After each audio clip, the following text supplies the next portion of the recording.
सूरत के textile market में आग लगने के बाद अब बड़े स्क्रैप गोदामों में भी आग भड़क उठी। आग इतनी ज्यादा भयानक थी कि 2 किलोमीटर दूर से ही धुआं और आग की लपटें साफ नजर आ रही थी। इस आग में एक साथ 6 से 7 गोदाम जलकर खाक हो गए हैं।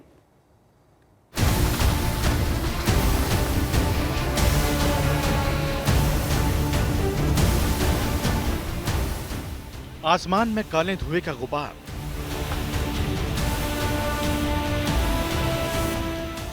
आग की ऊंची ऊंची लपटें,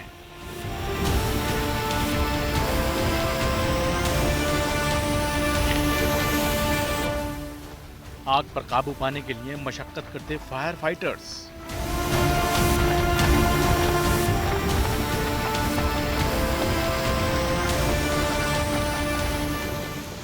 सूरत में एक बार फिर आग भड़की और ऐसी भड़की कि आग पर काबू पाने में फायर ब्रिगेड की टीमों के पसीने छूट गए। बारडोली धुलिया चौकड़ी के पास स्क्रैप के गोदामों में रविवार देर रात करीब 2 बजे से ये भीषण आग लगी थी। आग एक गोदाम से शुरू होकर तेजी से फैलती गई और 6-7 गोदाम इसकी चपेट में आ गए। इन गोदामों में प्लास्टिक का सामान होने की वजह से आग फैलती जा रही थी। आसमान में काला धुआं 2 किलोमीटर दूर से दिखाई दे रहा था। फायर ब्रिगेड की 15 से 20 गाड़ियां मौके पर पहुंची और आग पर काबू पाने की कोशिशें शुरू की। गोदाम छोटे छोटे थे, इसलिए फायर फाइटर्स को अंदर जाना मुश्किल हो रहा था। प्लास्टिक जलने से घना धुआं और तेज लपटें उठ रही थीं। आग में तकरीबन 3 से 4 जो वेस्टेज पेपर के गोडाउन है उसमें आग लगी है और उसमें तकरीबन हमने डिस्ट्रिक्ट फायर हेडक्वार्टर की गाड़ियां और अन्य सूरत ERC, PPL, व्यारा फायर ब्रिगेड, नवसारी महानगर पालिका, सूरत महानगर पालिका, सचिन नोटिफाइड और होजीवाला से हमने गाड़ियां बुलाई है। कितने फायर के जवान और कितनी गाड़ियां थी? तकरीबन 70 से 80 फायर जवान है और 15 ऑफिसर है और यहाँ पे 10 से 12 गाड़ियां हैं। राहत की बात यह है कि इस घटना में किसी के हताहत होने की खबर नहीं है। फिलहाल आग लगने की वजह और सुरक्षा मानकों की जांच शुरू कर दी गई है। जी, यहाँ पे आग तकरीबन आज सुबह में 2:30 बजे में आग लगी थी। उसके बाद बारडोली डिस्ट्रिक्ट फायर हेडक्वार्टर की टीम ने आग पे संपूर्ण काबू पा लिया था, लेकिन हवा जोरों से चली और ये पूरा वेस्ट मटेरियल है तो उसमें हवा के कारण थोड़ा आगजनी जहाँ पे फैली थी वहाँ से और उड़ के कहीं और चली गई और पवन भी इतना ज़्यादा, हवा भी इतना ज़्यादा थी तो वहाँ पे आग की तीव्रता ज़्यादा हो गई। इसके लिए हमको और नगरीय परिषद, महानगर परिषद की गाड़ियों की जरूरत हुई। अब गोदाम मालिकों से पूछताछ की जाएगी, सुरक्षा मानकों की पड़ताल भी होगी। लेकिन बड़ा सवाल ये है कि सूरत में आखिर आग लगने की घटनाएं थम क्यों नहीं रही हैं? किसी घटना से पहले ही सुरक्षा मानकों की जांच क्यों नहीं होती? सूरत से संजय सिंह राठौर के साथ आज तक ब्यूरो। बनासकांठा से बड़ी और चिंताजनक खबर आई है। यहां भीड़ ने पुलिस और वन विभाग की टीम पर जबरदस्त तरीके से जानलेवा हमला बोला था। इस हिंसा में 47 अधिकारी हैं और कर्मचारी जो बुरी तरह से घायल हुए हैं। अंबाजी के पास एक गांव में पौधारोपण का काम चल रहा है और इसी दौरान वन विभाग और पुलिस की टीम करीब 500 लोगों की भीड़ वहां पहुंचती है और उन पर अचानक से उन्होंने हमला बोल दिया।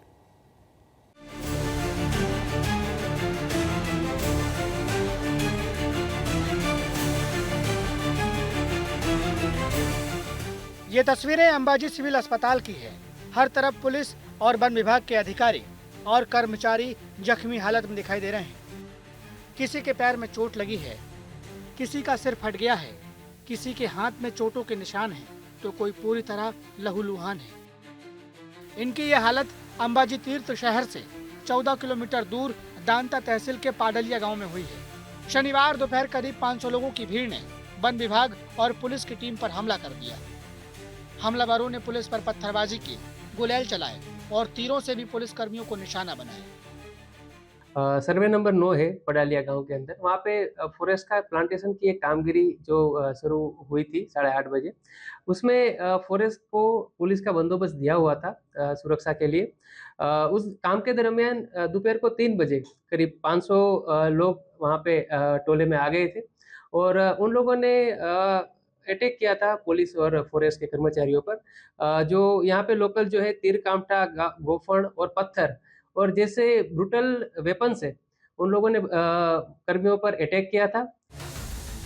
दरअसल पुलिस और वन विभाग की टीम पाडलिया गांव में पौधारोपण करने पहुंची थी। इसी दौरान लोगों की भीड़ ने हमला कर दिया।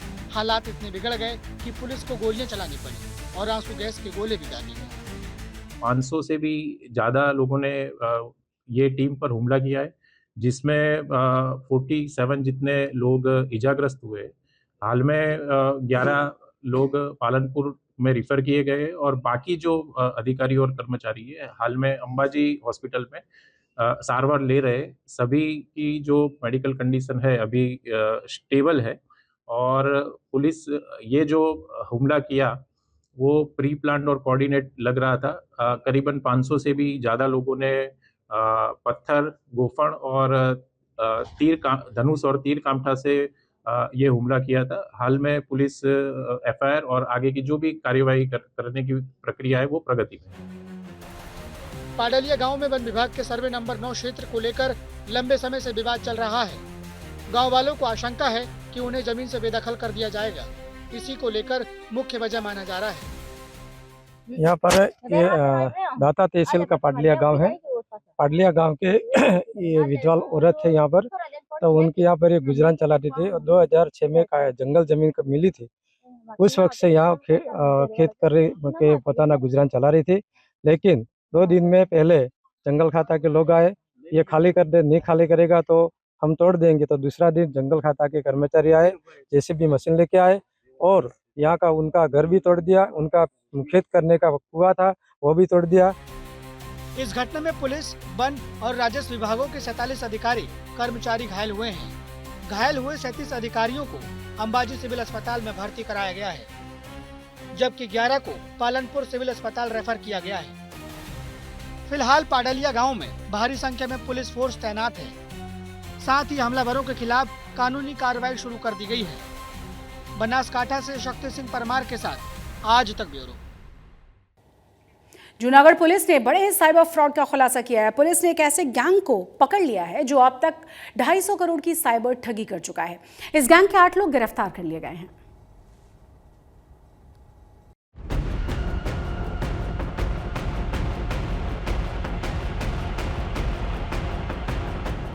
गुजरात की जूनागढ़ पुलिस ने साइबर ठगी के एक बड़े नेक्सस का खुलासा किया है। जूनागढ़ पुलिस ने जालसाजों के ऐसे नेटवर्क को पकड़ा है जो लोगों को गुमराह करके उनकी गाढ़ी कमाई पर हाथ साफ कर देते थे। पुलिस की गिरफ्त में खड़े इन साइबर लुटेरों को देखिए। ये कोई सामान्य जन नहीं बल्कि शातिर लुटेरे हैं जो दूर कहीं बैठकर आपके पैसे साफ कर देते हैं।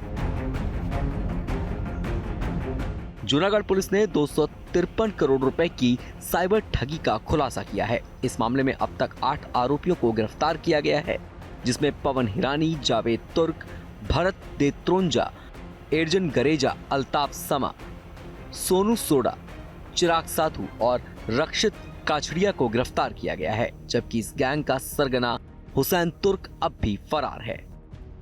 253 करोड़ जितनी बड़ी राशि साइबर क्राइम की जो हुई है वो इस अकाउंट्स के द्वारा आगे भेजी गई है। तो इस चीज़ की गंभीरता लेते हुए हमने गुनाह दाखिल करके इन 9 आरोपियों को जो अकाउंट होल्डर्स हैं उनकी धरपकड़ की गई है।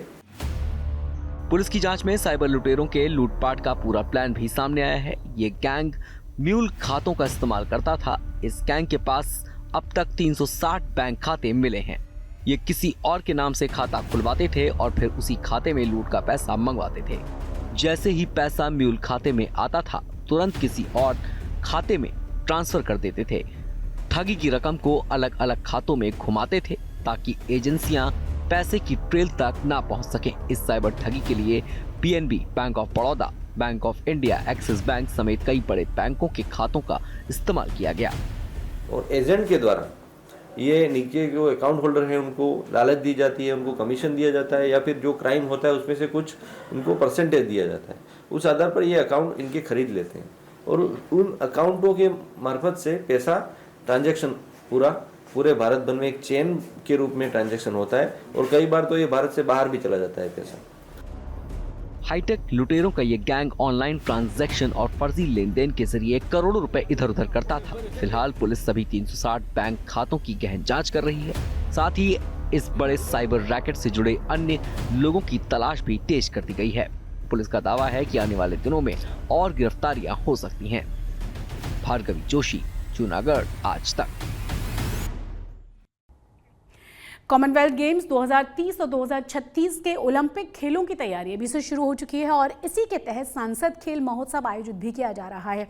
बनासकांठा जिले में नए स्पोर्ट्स कॉम्प्लेक्स से खेल महोत्सव की शुरुआत हुई है। केंद्रीय मंत्री मनसुख मांडविया ने इसका शुभारंभ किया और इस महोत्सव के लिए 1 सितंबर से रजिस्ट्रेशन शुरू किया गया था। बनासकांठा जिले में अब तक 3 लाख से ज्यादा खिलाड़ी रजिस्ट्रेशन करा चुके हैं, जो युवाओं के खेल के प्रति उत्साह को दिखाता है। सूरत के अल्थान इलाके में रविवार सुबह लोगों की सांसें उस वक्त अटक गई थी जब उन्होंने एक नाबालिग लड़की को 11वीं मंजिल की छत की दीवार पर ऊपर खड़े हुए देखा। वो चीख चीख कर कह रही थी कि वो कूद जाएगी। ये पूरी घटना मां के गुस्से में कहे गए कुछ शब्दों से शुरू हुई थी, जिससे आहत होकर लड़की ने यह कदम उठाया था। इस घटना के बाद बिल्डिंग के नीचे लोगों की भारी भीड़ इकट्ठा हुई।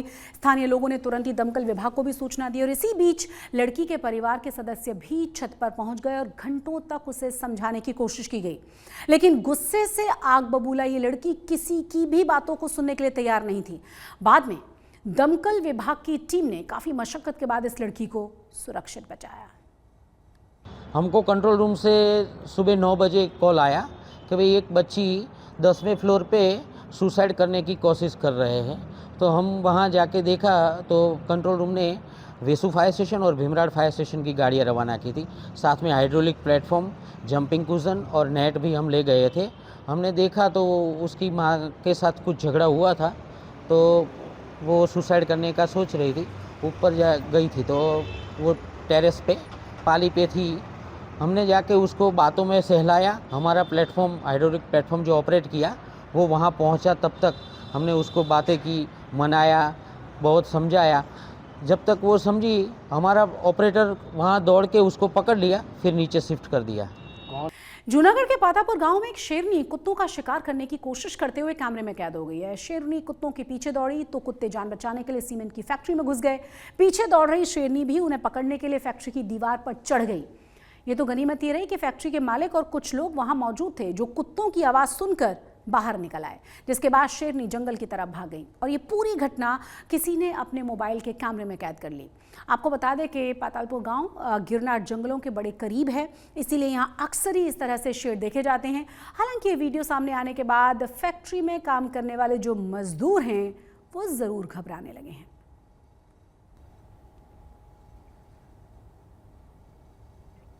एम्स की एक स्टडी में दावा किया गया है कि कोविड-19 वैक्सीन और अचानक से होने वाली मौतों के बीच कोई संबंध नहीं है। लेकिन हैरानी की बात यह भी है कि आजकल कम उम्र के लोगों में अचानक से होने वाली मौतों का आंकड़ा लगातार बढ़ता जा रहा है।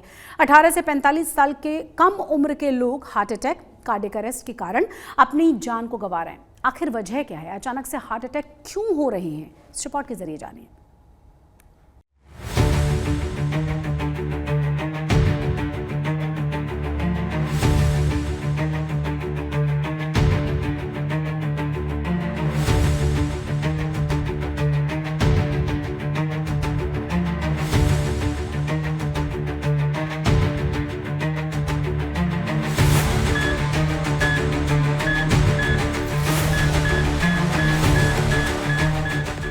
हंसती खेलती जिंदगी का खेल कब खत्म हो जाए कुछ पता नहीं। पिछले कुछ सालों से कम उम्र के लोगों की अचानक मौत होने से लोगों में काफी डर और चिंता बढ़ गई है। अब अचानक होने वाली मौतें सिर्फ बुजुर्ग लोगों तक ही सीमित नहीं रह गई है, बल्कि 18 से 45 साल की उम्र के लोग भी इसमें शामिल हो गए हैं।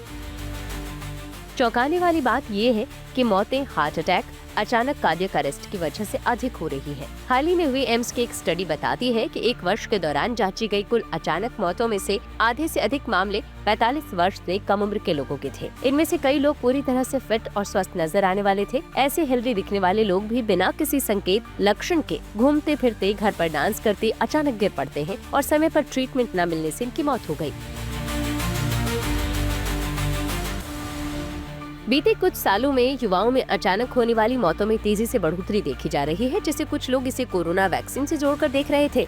इस कयास और अटकलों पर विराम लगाते हुए एम्स दिल्ली ने एक स्टडी में बड़ा खुलासा किया है। 1 साल तक चले इस स्टडी में ये साफ हो गया है कि युवाओं में हो रही इन अचानक मौतों का कोरोना वैक्सीन से कोई सीधा संबंध नहीं है। एम्स की रिसर्च में 18 से 45 साल के युवाओं के डेटा की गहनता से जांच की गई। इस जांच में ये महत्वपूर्ण जानकारी सामने आई कि कोरोना वैक्सीन लेने वाले और वैक्सीन न लेने वाले लोगों में अचानक मौत का खतरा या पैटर्न एक जैसा ही था। लिहाजा युवाओं में हुई इन आकस्मिक मौतों का वैक्सीनेशन से कोई सीधा संबंध नहीं है, बल्कि इनके पीछे दूसरे गंभीर कारण जिम्मेदार है। ये स्टडी मई 2023 से अप्रैल 2024 के बीच की गई, जिसमें कुल 180 अचानक मौतों की जांच की गई।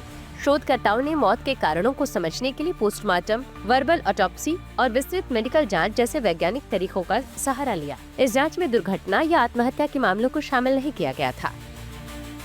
एम्स की इस स्टडी में एक गंभीर चेतावनी भी दी गई है। इस स्टडी में अचानक मौतों का बड़ा कारण कोरोनरी आर्टरी डिजीज को बताया गया है और ये रिपोर्ट इस बात पर जोर देती है कि भारत में युवाओं के बीच दिल की बीमारियां तेजी से बढ़ रही हैं, जो एक गंभीर जन स्वास्थ्य चिंता का विषय है और इस पर तुरंत ध्यान देने और लाइफस्टाइल में आवश्यक बदलाव लाने की जरूरत है।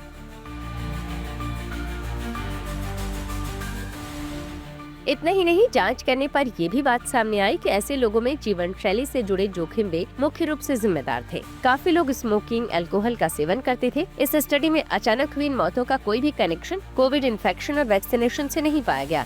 ऐसे में ये जरूरी है कि लोग समय समय पर मेडिकल जांच कराते रहें, ताकि समय रहते हार्ट डिजीज का पता चल सके। इसके अलावा तंबाकू और अल्कोहल का सेवन युवा कम करे और कई बार इस तरह की अचानक होने वाली मौतों के पीछे की वजह कोई छिपी हुई बीमारी का परिणाम भी हो सकती है। Bureau report.